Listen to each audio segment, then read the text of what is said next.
Ya estamos en el segundo bloque, le vamos a dar las buenas noches a Carlos Cueva. ¿Cómo te va, Carlos? Buenas noches, Rubén. A pesar de que estamos en el invierno, luego de haber mostrado varias escalas bastante extrañas, bastante raras, bastante curiosas, digo, a pesar de que estamos en pleno invierno, vamos a andar en moto hoy. Vamos a andar en moto, pero antes de hablar de moto, vamos a ponerle una mayúscula a las 4 letras de moto, porque vamos a hablar de una moto, de las primeras motos que conocimos acá en Argentina, japonesas. Motos que tenían... Cuando empezó la época de la importación, allá por los años 70, ¿no? Prácticamente del 60. Cuando entraron las primeras motos japonesas que luchaban en una guerra contra las motos inglesas y las motos europeas, vamos a hablar de una Kawasaki, marca a la cual respeto, a pesar de que casi toda mi vida, y digo casi toda mi vida porque ahora estoy muy retirado del motociclismo, un poco por la edad y otro poco por la gran cantidad de golpes que llevo encima, yo fui fanático, y lo reconozco, de la marca Honda. Pero siempre respeté mucho a la marca Kawasaki, porque no tanto por sus logros en competición, sino por la calidad de los componentes, no digo ahora porque desconozco en este momento, pero sino de los años que representa esta moto. Esta moto tiene la particularidad de ser un motor de 3 cilindros, 500 centímetros cúbicos. ¿En la moto cómo son los 3 cilindros? ¿Opuestos, no, en línea? Son en línea. En línea. Y contra el sentido de avance. O sea, que si la moto avanza, los cilindros vienen de frente al sentido de avance para aprovechar la corriente de aire, porque son enfriados por el aire. Son enfriados. ¿Viene uno detrás de otro o...? No, en línea. Transversales. Transversales. Ajá. El motor es transversal. Esta moto tiene muchas particularidades. Es una moto que en sus materiales, en su terminación, era exquisita. Hoy quizá el usuario, comparándola con una moto de las que hoy sabemos ver paradas acá en el centro, la mire no con desprecio, sino que la mire con cierto desdén, porque está muy lejos de ser... Ya fue, dice. Ya fue. Era una moto que no tenía freno a disco, era una moto... No. Es una moto que no poseía la tecnología digital que hoy posee una moto moderna, pero en aquellos años los que tuvimos la suerte de manejar una moto igual o parecida, sabíamos que teníamos debajo de nuestro asiento una potencia que prácticamente era difícil de dominar. Esta moto, con sus 500 centímetros cúbicos, estaba arañando, por así decirlo, cerca de los 200 kilómetros por hora. Buena velocidad para esa época, ¿no? Si vemos en el video el tamaño de sus cubiertas, nos damos cuenta que íbamos sentados sobre el filo de un cuchillo a 200 kilómetros por hora. Cubiertas muy finas, porque no se conocían las cubiertas balón. La suspensión era la suspensión tan elemental que prácticamente es exactamente los mismos principios, un poquitito más reforzados, que la suspensión de una Sanelita 50 centímetros cúbicos nuestra. Y no es para ofender a Sanela, pero Sanela no necesita más. Seguro. Para 50 centímetros cúbicos. Con eso alcanza y sobra. Con esto era exactamente igual, un poco más reforzado, pero con una moto que lindaba con los 200 kilómetros por hora.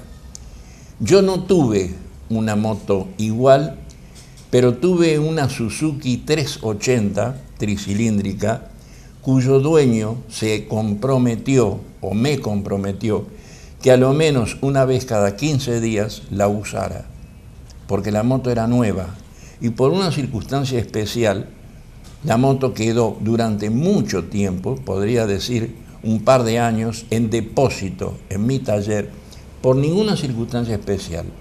Simplemente quedó guardada en mi taller durante 2 años. Y era mi obligación moral, comprometida con el dueño de la moto, cada 2 semanas, Sacarla ponerle a un pasear. poco de nafta y sacarla a pasear. Con 380 centímetros cúbicos, tricilíndrica, me quedaba maravillado, no solamente de la respuesta que tenía en alta, sino de la particularidad con que en baja salía de un semáforo o de cualquier inconveniente o trayectoria que uno se fijara entre el tráfico urbano, con qué solvencia ese motor desarrollaba la potencia. Una buena salida de abajo, dirían los exquisitos Claro, de la hoy, mecánica. hoy ha cambiado tanta la terminología que tendría que decir con muy buenos bajos. También. Entonces, para aquellos de que están en la onda de la nueva, era una moto que tenía muy buenos bajos, con muy buena respuesta en alta. Tenía un solo problema.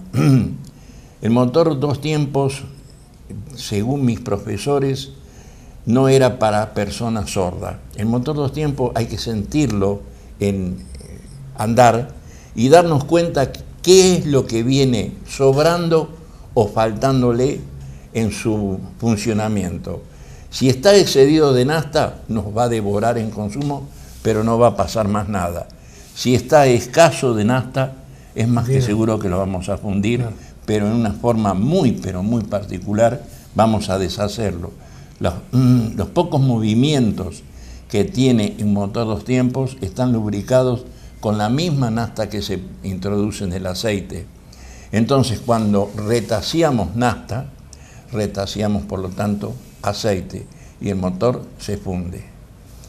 Este motor, vuelvo a repetirlo, de esta moto, probado por algunos corredores de la década de la producción de este motor, se quedaron asombrados por 2 cosas. Una, la potencia prácticamente muy difícil de dominar cuando el motor desarrollaba en sí todo lo que tenía, y la total inestabilidad de su cuadro.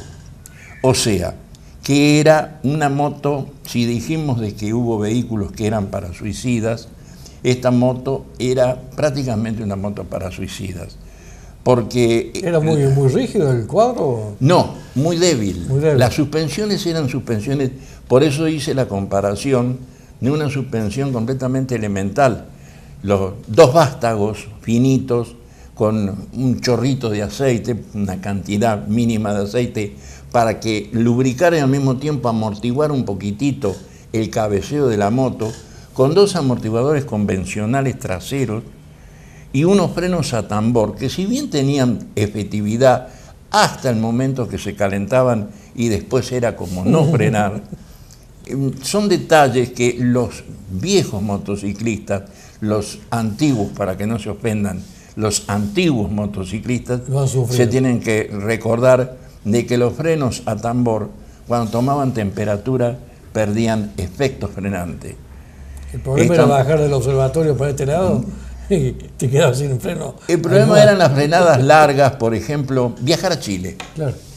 Y venir por el camino de cordillera, que son constantemente bajadas prácticamente hasta llegar a Mendoza, y venir utilizando ya no el freno motor, porque el motor 2 tiempos prácticamente no obtiene lo que hoy se llama freno motor, el rebaje.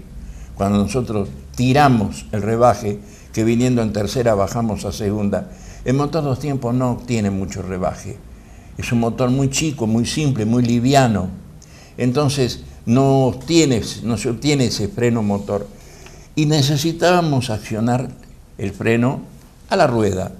Ese freno, lógicamente, convierte la energía que está absorbiendo, la transforma en calor. Una vez que la campana de freno se calentaba, perdía efecto. Entonces empezaba la moto a alargar la frenada. Llegábamos a una curva creyendo que 50 metros antes de la curva, inclinando la moto y frenándola, íbamos a entrar cómodos. Y entrábamos muy mal. Y en la siguiente curva, más mal, porque todavía los frenos no se habían enfriado lo suficiente. Cada vez más ancho. Y cada vez teníamos que ir reduciendo un poco más la velocidad y anticipar un poco más la frenada, o simplemente detenernos perder mucha velocidad hasta que las campanas de freno se enfriaran. Carlos, ya para ir finalizando, una de las cosas que me comentabas también de esta moto, el gran consumo que tenía. El motor 2 tiempos jamás pecó por económico.